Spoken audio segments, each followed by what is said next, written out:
हमारी बाइक खड़ी धीरे धीरे चढ़ रही है। पहला और दूसरा गियर, तीसरा तो ले ही नहीं रही। ये देखो कितना बढ़िया वाटरफॉल, एक झरना और इधर एक ग्लेशियर। ये रास्ते, ये मंजिलें इतनी आसान नहीं हैं। अब एक ही जगह 2 पंचर लगा चुका हूँ, पंचर नहीं रुक रहा। तो पार्टनर के पास मैसेज पहुंचा या नहीं पहुंचा अभी पता नहीं। आइस वॉल, बर्फ की दीवारें। पंजाब से, मैं नेपाल से हूँ। अरे वाह। मौसम बिगड़ चुका है और बिल्कुल सच पास के नजदीक पहुंच चुका हूँ। अभी मैं हूँ लगभग 4400 मीटर की हाइट पर। ऐसा लगता है बिल्कुल ताजा बर्फबारी।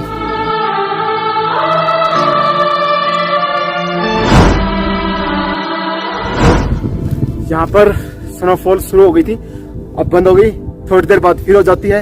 तो स्नोफॉल रुक रुक के हो रही है। काफी विषम परिस्थितियों में आप यहाँ रह रहे हो। ये मंदिर है, शायद देवी का मंदिर है कोई। एक तरफ से रास्ता साफ कर दिया और दूसरी तरफ बर्फ इकट्ठी हो चुकी थी।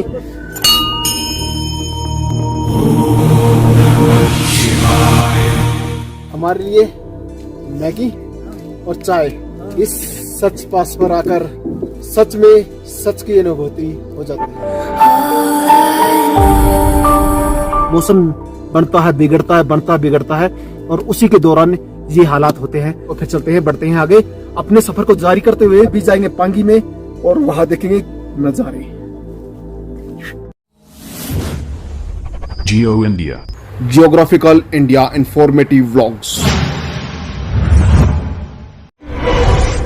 यहाँ पर एंट्री होती है और साथ में फोटो ली जाती है। 2 लाइन खींच रखी है, उसमें बीच में खड़ा होकर फोटो शूट होता है। और ये बैरागढ़ का वो पॉइंट है जहाँ से बैरागढ़ का एक तरह से खत्म हो गया। पहचान है बैरागढ़ की, एक मंदिर है छोटा सा और सच पास यहाँ से 33 किलोमीटर।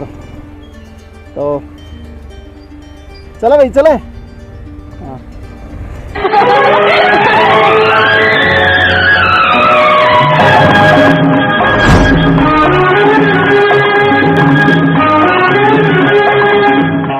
तो भाई रास्ते में जा रहे थे, रास्ता खराब आ गया। बैरागढ़ से लगभग हम 5 किलोमीटर ऊपर आए हैं, खराब रास्ता आना शुरू हो गया। और ये पंजाब से है भाई, एक मिले हमें, इसकी बाइक में हवा खत्म, पिछले टायर में नो पॉइंट, हवा तो बिल्कुल खत्म थी। हाँ।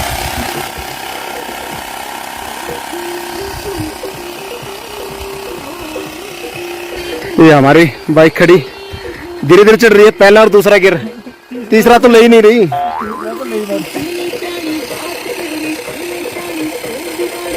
तो वैसे ही हम रास्ते में जो मदद चाहिए जिनको, उनको मदद देते हैं, क्योंकि कभी हमें भी मदद की जरूरत पड़ सकती है। वो कहते हैं ना, नेकी कर दरिया में डाल। तो यहाँ नेकी कर और पहाड़ों में डाल।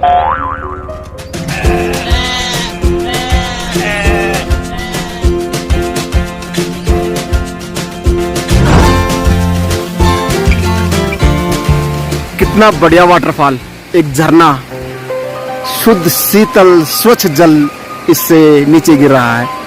और इधर एक ग्लेशियर और टूटा फूटा रास्ता।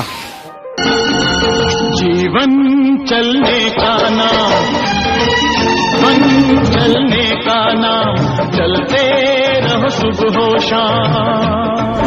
लो भाई, चलते चलते फिर दोबारा पंचर हो गया पिछले टायर में ही। पता नहीं किसी पत्थर ने काट दिया टायर को या वही पंचर दोबारा सा लीक हो गया। पार्टनर काफी आगे भाग गया, काफी देर से आगे आगे चल रहा था। अब पता नहीं कितना आगे है मेरे से, और उससे कांटेक्ट हो नहीं सकता क्योंकि नेटवर्क नहीं है। तो मैं अकेला ही हूँ। तो अभी पंचर लगाऊंगा फिर आगे बढ़ूंगा।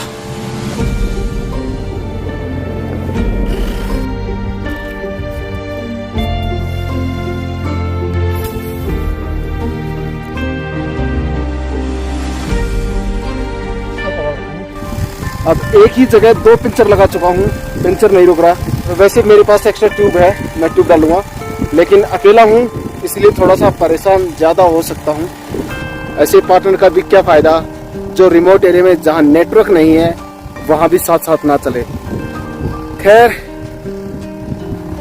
ये रास्ते, ये मंजिलें इतनी आसान नहीं हैं। कष्ट तो होता है, मेहनत तो करनी पड़ती है। 1 hour later. दोस्तों फाइनली मुझे मदद मिल चुकी है। 2 गाड़ियां आ रही थी हिमाचल प्रदेश की, टूरिस्ट थे और उन्होंने मदद की, मुझे एयर पंप दिया। जब मैंने इसमें हवा भरी, प्रेशर से हवा भरी गई, तब पता चला कि वो पिंचर ठीक से लगा नहीं था। फिर वहां एक और पिंचर, यानी कि एक जगह 3 पिंचर लगाने पड़े, तब जाके ये पिंचर रुका है। और अब बाइक को मैंने तैयार कर दिया। टायर खोल के पिंचर लगाना पड़ा है क्योंकि उनके पास अलग पंप था। तो पार्टनर के पास मैसेज पहुंचा या नहीं पहुंचा अभी पता नहीं, लेकिन इन रास्तों पर जहां नेटवर्क ना हो और दुर्गम रास्ते हो, वहां पर हमेशा साथ चलना चाहिए। तो मदद मिल गई। अब फिर चल रहा हूँ आगे सचपास की ओर। यहाँ से सचपास लगभग 5-7 किलोमीटर की दूरी पर हो सकता है। जब हम किसी की मदद करते हैं तो हमारे लिए भी कोई ना कोई मदद के लिए आगे आ ही जाता है। अपना ना सही, बेगाना सही, चलता फिरता मुसाफिर ही सही। मैं धीरे धीरे चला रहा हूँ क्योंकि कोई भी नुकीला पत्थर टायर को काट सकता, घिसे हुए टायर को खासकर। 2-3 दिन पहले जो स्नोफॉल हुआ था उसी की बर्फ छिटपुट गिरी हुई है जो अभी तक नहीं पिघली। तो बाइक धीरे धीरे आगे बढ़ रही है।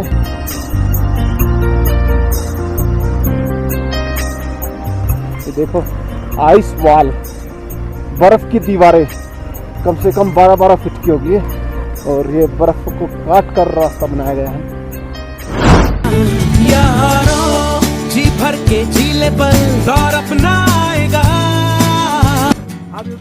यूट्यूब पे आपको अच्छा लग रहा है ना घूमने में? बहुत बढ़िया, जबरदस्त। ये पंजाब से, मैं नेपाल से हूँ। अरे वाह, चलो कभी- आप अच्छे से जाइए, शुभ यात्रा आपका। चलो। बस आपने थोड़ा रास्ता कोई दिक्कत नहीं है। हाँ। ओह माय गॉड, मौसम बिगड़ चुका है और इस बिगड़े हुए मौसम में बाइक चलाने का मजा दुगना हो गया है।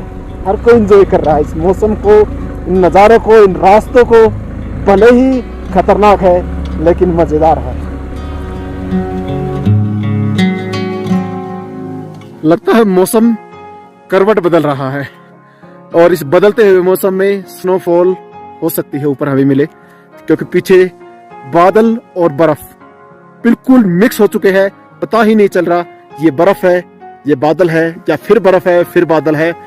पूरी वादी सफेद हो चुकी है और मैं बिल्कुल सचपास के नजदीक पहुंच चुका हूं। अभी मैं हूं लगभग 4400 मीटर की हाइट पर। बाइक धीरे धीरे चढ़ रही है। रास्ते दुर्गम है, काफी पेचीदा है, फिसलन भरे रास्ते हैं क्योंकि बर्फ पिघल रही है तो उसका जो पानी है वो रास्तों को गीला कर रहा है, इस वजह से फिसलन हो रही है। फिर भी मैं धीरे धीरे आगे बढ़ रहा हूँ। ठंड का एहसास बढ़ रहा है और मैंने जैकेट भी नहीं पहनी, शर्ट में ही चला रहा हूँ। देखो ऐसा लगता है बिल्कुल ताजा बर्फबारी, हार्ड नहीं है, बिल्कुल सॉफ्ट है। ये कहाँ आ गए हो? सच पास आ गई।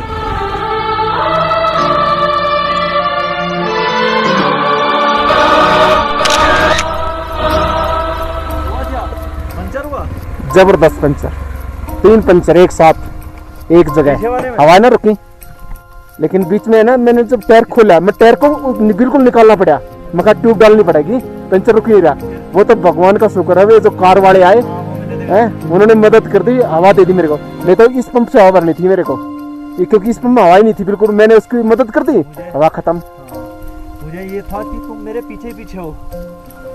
पीछे पीछे था, लेकिन जब गैप ज्यादा बढ़ जाए ना तो रुकना चाहिए कि हो सका बंदा गिर गया हो कहीं। अच्छा फिर मैसेज मिला होगा तेरे को कि हाँ बंदा पीछे बाइक में खराबी आ गई है, तो तेरे को वापस आना चाहिए। मैंने इनको पूछा था कितना नीचे, इन्होंने बोला हाँ 6-7 किलोमीटर नीचे है। हाँ। तो मैंने यार अब 6-7 किलोमीटर नीचे जाएगा हाँ। है ना, फिर ऊपर आएगा। मैंने कहा अगर मतलब आसपास है तो मैं पैदल भी भाग जाऊंगा। चलो स्नोफॉल शुरू हो चुकी है क्योंकि जैसे पीछे लग रहा था मौसम बदल चुका है और वो बादल वापस यहीं आकर स्नोफॉल करेंगे क्योंकि स्नो गिरने के ये चांसेस ज्यादा हो चुके हैं। ये मंदिर है, शायद देवी का मंदिर है कोई। ऊपर चलेंगे मंदिर में, और यहाँ पर एक छोटा सा ढाबा है, या यूं कहीं एक टी स्टॉल है। यहाँ पे चाय मैगी वगैरह लेंगे। बाइक में थोड़ा सा परेशान कर दिया था, लेकिन अब यहाँ तक सकुशल पहुंच गए हैं। भाई इधर लगाओ अपनी। A few moments later. तो यहाँ पर स्नोफॉल शुरू हो गई थी, अब बंद हो गई। थोड़ी देर बाद फिर हो जाती है। तो स्नोफॉल रुक रुक के हो रही है, और ये रास्ता बिल्कुल कीचड़ वाला रास्ता है। हम गमबूट भी नहीं ले गए। खैर, ये पीछे मैंने बाइक खड़ी कर दी, अपना सामान कवर कर दिया तिरपाल से। और यहाँ सिर्फ एक ही शॉप है जहाँ हम मैगी लेंगे, चाय लेंगे। इसका नाम है ठाकुर ढाबा। चाय, मैगी, लंच, डिनर। यहाँ पर शराब पीना मना है। जाहिर है शराब पीना मना है, क्योंकि ऊपर मंदिर है। मंदिर के पास ये चीज अच्छी नहीं रहती, क्योंकि ये माउंटेन पीक है, टॉप पॉइंट है, 4500 मीटर की ऊंचाई है। यहाँ पर हमने ऑर्डर दे दिया। मेरे पार्टनर ने एक मैगी खा चुका है, एक चाय पी चुका है, अब दोबारा ये चाय लेगा, क्योंकि इसकी सांसें थोड़ी थोड़ी उखड़ रही है। इसको ऑक्सीजन की कमी महसूस हो रही है। ना हम यहाँ डायमेक्स टैबलेट लेके आए, और ना ही ऑक्सीजन सिलेंडर। सिर में इसको दर्द हो रहा है, तो हेडेक हो चुका है इसको। अभी इसे बर्दाश्त कर रहा है, लेकिन मुझे तो अभी कुछ भी नहीं हुआ, नॉर्मल हूं मैं, तो ऐसा कोई दिक्कत नहीं है। और यहाँ पर ये एक ही लेडी है। आपका नाम क्या है जी? अमृत देवी। ये अमृत देवी। और आपका रिहायश कहाँ पर है? बैरागढ़ से यहाँ रुके हुए हो। देवर और लड़का यहीं साथ में रहते हैं, तो वे काम पे गए हुए हैं। काफी विषम परिस्थितियों में आप यहाँ रह रहे हो। यहाँ पानी तो शायद ही आप बर्फ पिघला के लेते हुए, क्योंकि पानी होगा नहीं यहाँ पर। मंदिर की जो सीढ़ियां हैं, एक तरफ से रास्ता साफ कर दिया, और दूसरी तरफ बर्फ इकट्ठी हो चुकी थी। चलो मंदिर चलते हैं। जय माता दी।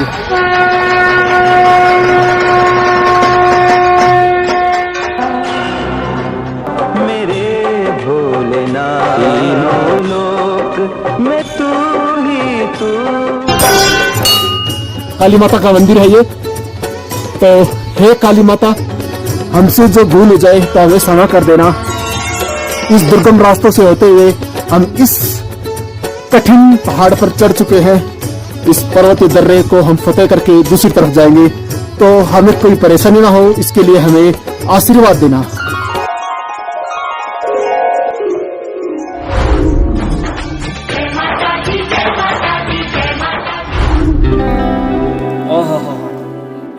मजा आ गया। अब देखो, हमारे लिए मैगी और चाय। इस सच पास पर आकर सच में सच की अनुभूति हो जाती है।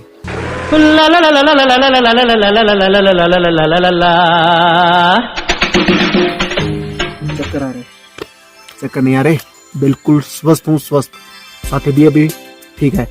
तो यहाँ आकर अगर किसी को हाई सिकनेस हो जाती है तो घबराना नहीं, एक टैबलेट ले लेना, क्योंकि थोड़ी देर के लिए है।